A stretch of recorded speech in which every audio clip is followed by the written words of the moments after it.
You're watching Alaska's news source. Well, the 2023 Asia-Pacific Economic Cooperation Summit is currently underway in San Francisco. Today, President Biden met with Chinese President Xi Jinping. Our White House correspondent John Decker is in San Francisco with the president. Earlier today, I caught up with him for the very latest. John, you received a briefing from the National Security Advisor, Jake Sullivan. What was on the agenda for the meeting?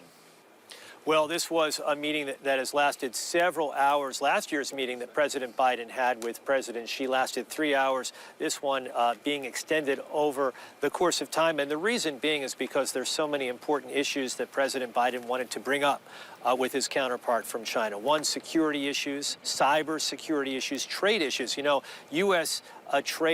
Bilateral trade with China amounts to $760 billion. That's what it was last year. Other issues on the plate, including the huge influx of fentanyl coming into the U.S. And President Biden also saying that he would bring up the issue of human rights in China with President Xi. The U.S. and China are competitors and often adversaries. What are some of the areas in which the two countries found some common ground?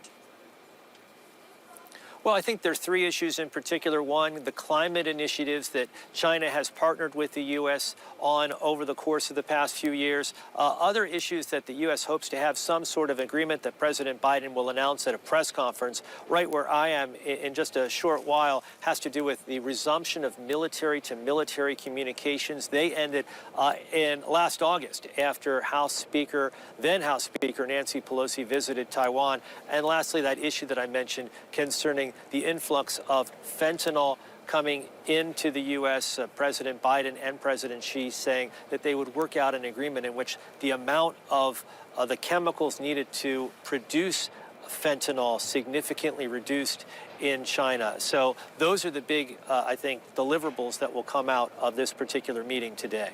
And John, you covered the last Biden-Xi summit a year ago in Bali, Indonesia. How would you characterize the state of relations now between the two countries? Maria, they're in a much better place. Think about where things were in February of this year with that Chinese spy balloon incident. They were at a real low point. But over the course of the past few months, you've seen a number of high-level U.S. officials traveling to Beijing, our Secretary of State, the National Security Advisor, the Treasury Secretary, the Commerce Secretary.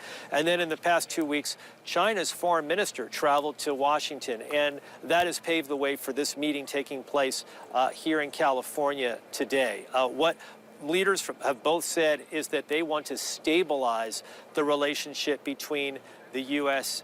and China to mend some of the problems that existed in that relationship. And that's the purpose, one of the purposes regarding this meeting taking place here today in Woodside, California. With two wars ongoing, Russia and Ukraine, and Israel's conflict with Hamas, what assurances was Biden hoping to extract from President Xi?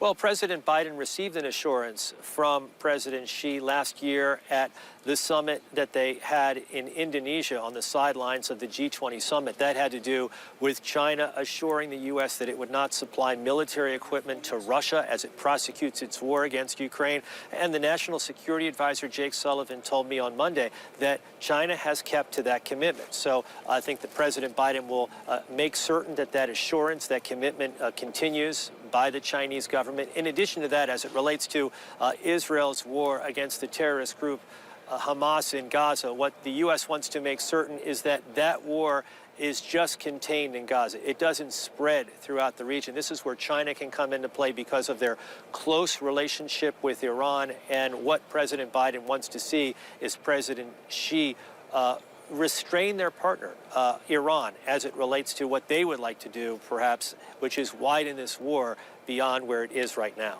All right, thank you, John. John Decker, our White House correspondent.